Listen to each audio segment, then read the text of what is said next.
بسم اللہ الرحمن الرحیم نحمده ونصلی علی رسولہ الکریم اما بعد۔ آج کی گفتگو میں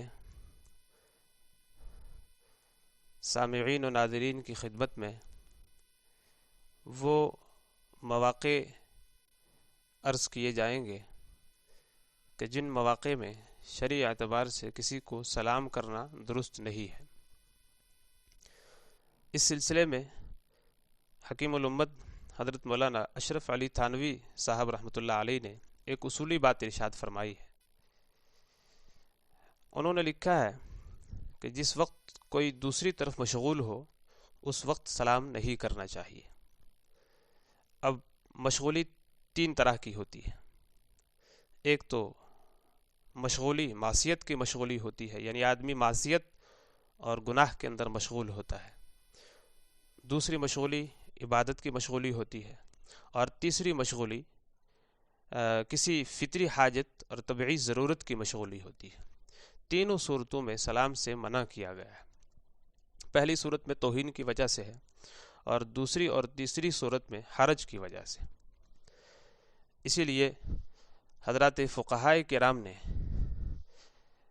وضاحت کرتے ہوئے اور تفصیل بیان کرتے ہوئے چند ایسے مواقع کی نشاندہی کری ہے کہ جن میں سلام نہیں کرنا چاہیے۔ چنانچہ فقہائے کرام نے لکھا ہے کہ جو شخص قضاء حاجت یعنی پیشاب پاخانہ کرنے میں مشغول ہو تو اس کو سلام کرنا مکروہ ہے، اور ایسا شخص سلام کے جواب کا مستحق بھی نہیں ہے۔ یعنی اگر پیشاب پاخانہ کرنے والا شخص سلام کر دیتا ہے تو اس کے سلام کا جواب دینا واجب نہیں ہے۔ ایسے ہی جو شخص غسل کر رہا ہو اس کو بھی سلام نہیں کرنا چاہیے۔ اسی طرح جو شخص نماز پڑھ رہا ہو اس کو بھی سلام کرنا حضرات علماء کرام نے مکروہ لکھا ہے، کیونکہ نمازی کا خشوع اس سے متاثر ہوتا ہے۔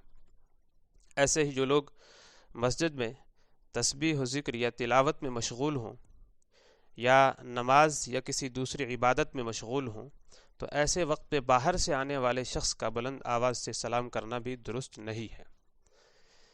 اسی طرح حضرات علماء کرام نے لکھا ہے کہ مسجد سے نکلتے وقت سلام کرنا یہ بھی کسی کتاب سے ثابت نہیں ہے، لہذا اس کا التزام بھی نہیں کرنا چاہیے۔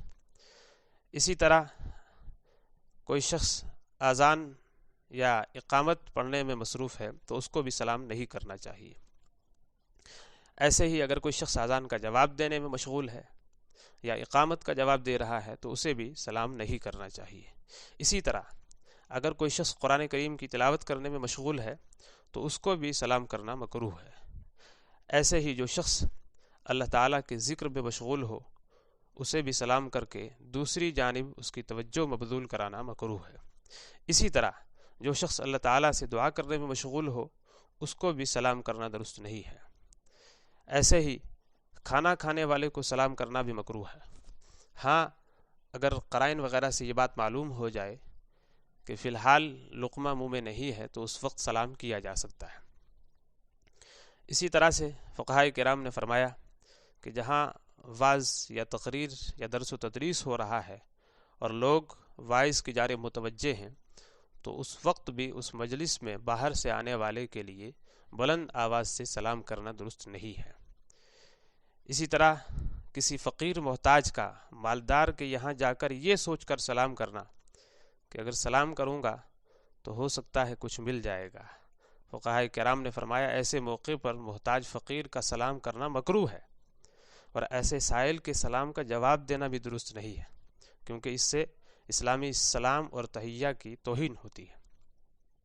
اسی طرح کسی تاجر یا دکاندار کا لوگوں کو اپنی دکان یا سامان کی جانب متوجہ کرنے کے لیے سلام کرنا بھی درست نہیں ہے، اور اس کے سلام کا جواب دینا بھی واجب نہیں ہے۔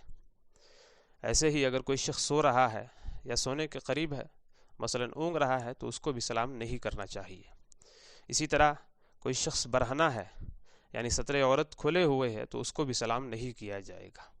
ایسے ہی غیر محرم عورتیں ہیں تو ان کو بھی سلام کرنا جائز نہیں ہے۔ اسی طرح اگر کوئی شخص کسی کو منع کر دے کہ مجھ سے سلام مت کرو، تمہارے سلام سے مجھے تکلیف ہوتی ہے، تو حضرات علماء کرام نے فرمایا کہ ایسے شخص کو بھی سلام کرنا درست نہیں ہے۔